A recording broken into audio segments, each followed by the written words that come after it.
Well, good morning, everyone, again. Good to be with you and bringing the message for today. And I'd like to begin with a parable.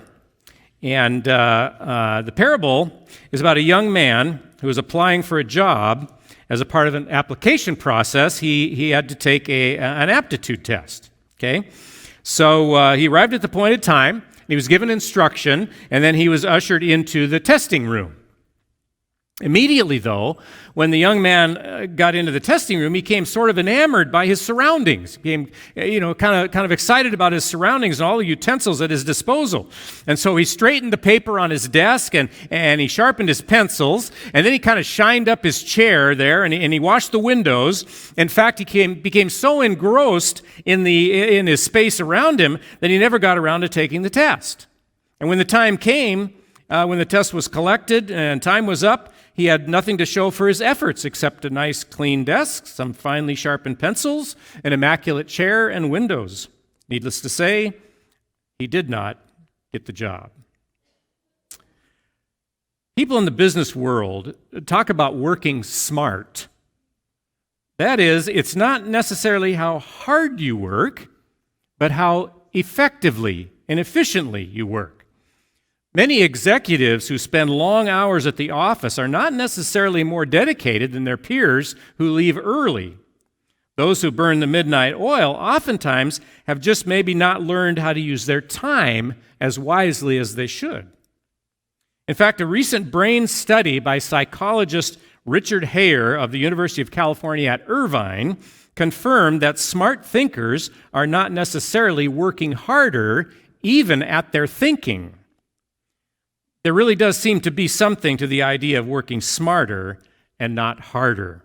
I like what Robert Hutchins has said. He said, "It's not so important to be serious as it is to be serious about important things." The teachings of Jesus stress time and time again the importance of living smart, or what I like to describe as living a Martha life the Mary way. Jesus himself told about a man who built his house on a rock, right? He talked about counting the cost before beginning to build. He told a story about where he said, sit at the lowest place at the table. And then when your host comes, they may say to you, friend, go up higher, where you will be honored in the presence of all. See, time and time again, Jesus stressed that his teachings were not about pie in the sky, but about practical living in the here and now, about practical everyday life. You see, Jesus wants us to live a Martha life, but in a Mary way. John Madden was for many years coach of the perennially successful Oakland Raiders football team. During those championship seasons, Oakland had an all-pro receiver by the name of Fred Biletnikoff. Now, Madden once said about Biletnikoff, if he had played up to his capabilities, he would never have been in the NFL. Okay. He was slow, he wasn't very big, and he was even a bit clumsy.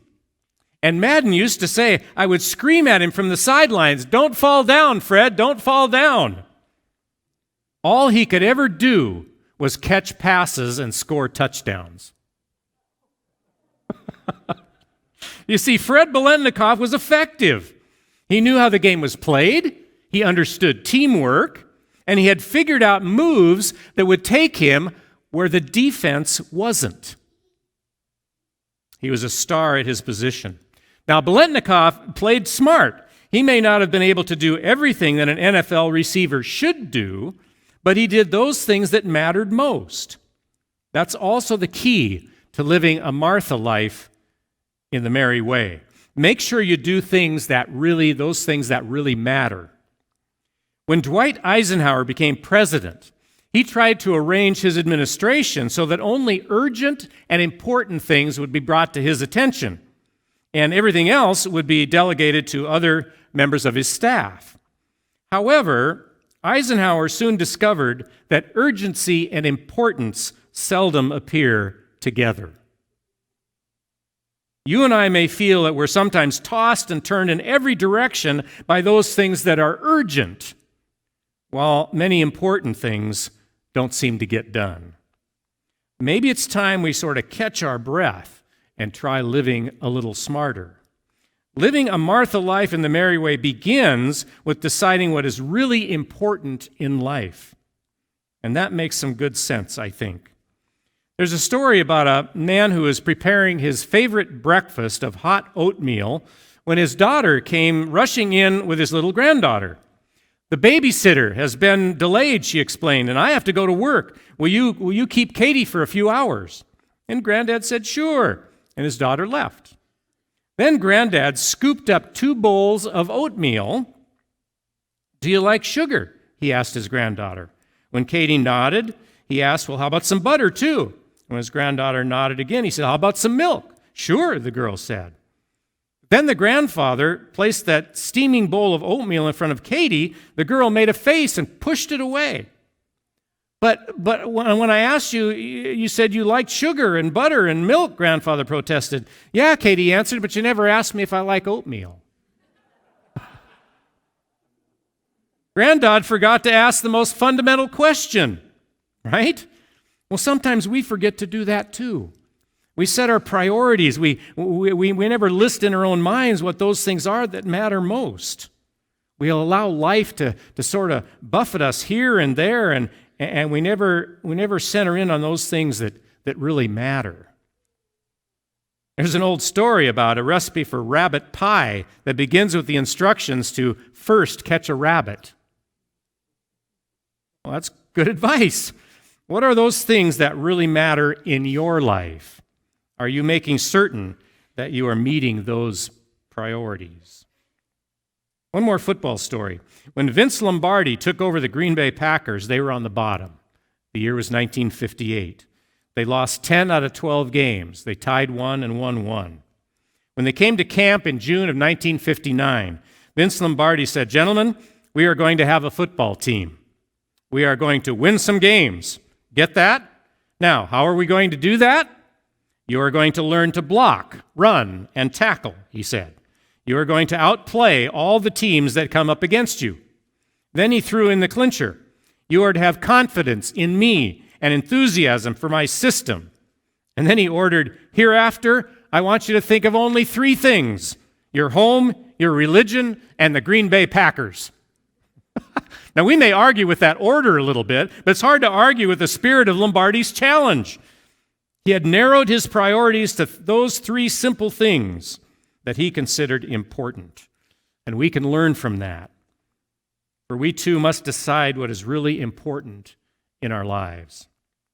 Well, there's a second secret to living this Martha life in the Mary way. Don't let little things distract you. Don't let the little things get you off track. Somewhere I read about an English homeowner who declared war against the mole that was burrowing unsightly tunnels through his lawn. Moles are nocturnal animals, and so he drove his Jaguar out onto the lawn to hunt the mole down with the aid of his headlights.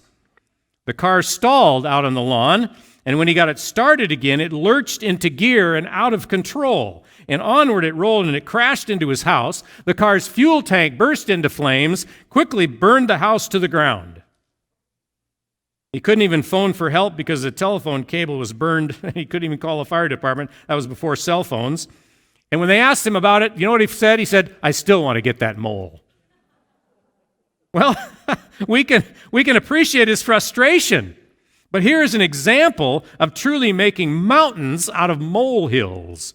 He had lost his perspective. Somehow his priorities were all out of whack. You know, one of the most impressive things about former astronaut and Senator John Glenn was his willingness to stick to his priorities. It was he who refused to go to the door and receive the President of the United States, Lyndon Johnson. Why? Well, it's because John Glenn's wife was sick and in bed, and she needed his attention. She needed him. John Glenn's relationship with his wife was more important than having an audience with the President of the United States. There's a man that had his priorities right. In our gospel lesson for this morning, well-known story, Martha was busy with many things. She was trying to be a gracious host, Now who would fault her for that? It's hard work, and it's good work. It's good work, and it's important work. And I'm certain that Jesus understood that, and he appreciated what she was trying to do for him. But at that particular moment, it wasn't the most fruitful way to be spending her time. Think about this. Now, Jesus was in her home, right? Jesus was in her home. Now, true, she could bake him some bread, but he could give her the bread of life. She could put the beverages on the table, but Jesus could give her living water. Yeah, she had invited Jesus into her home, and he was there, but it was he who could give her an eternal home. It wasn't that there was anything wrong with what Martha was doing, and the work she was doing was good. It was that she needed that Mary way that she was missing, you see. She let the urgent things get in the way of what was really important. But there's one more thing to say. Living a Martha life the Mary way begins with a commitment to Jesus Christ. Seek first the kingdom of God and his righteousness, and all these things will be added to you as well. See, the best thing that Martha could have done at that particular moment was to emulate her sister Mary and sit for a few minutes at the feet of Jesus. I read that there is in a Scandinavian country, there's a statue of Christ, a tall statue of Christ. And a tourist was standing in front of it. He appeared kind of dismayed, and the local resident asked him what his problem was. He replied, "I cannot see his face." The resident explained, "If you desire to see his face, you must kneel or sit at the feet of Jesus." There are some of us whose greatest need right now is to spend some time kneeling or sitting at the feet of Jesus. Our lives may be a little out of kilter. Our lives may be a little out of focus, or our priorities are kind of skewed. Like the poor man who destroyed his house and his car, our molehills have now somehow become mountains. We need to stop where we are, and we need to pray, "Lord, help me to know what those things are that really matter in my life, and help me always to put you first." There was once a man who was trying to read the evening newspaper after he had a particularly difficult day at the office. And as he attempted to read the paper, his children were constantly interrupting him. One child came in and asked for money for an ice cream cone, and so Dad reached into his pocket and gently gave him the funds. Another child arrived in tears. Her leg was hurt, and she wanted Dad to kiss the hurt away, which he did. An older son came in with an algebra problem, and they worked at it and eventually arrived at the right answer. And finally, the last and youngest of them burst into the room looking for good old Dad. The father said kind of cynically, "Now what do you want?" And the little youngster said, "Oh, Daddy, I don't want anything. I just want to sit on your lap." You see, the father was taking care of the needs of all of his children, right? Even the one who just wanted to sit on his lap. But I'm guessing that lap time was probably the most powerful and the most significant moment. Center in on what really matters in your life.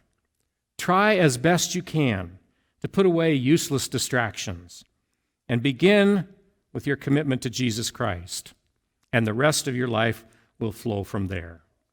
And that's really what it means to live that Martha life in the Mary way.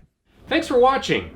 I hope this video can further the discussion of your relationship with Christ, either at home or maybe in the comments below.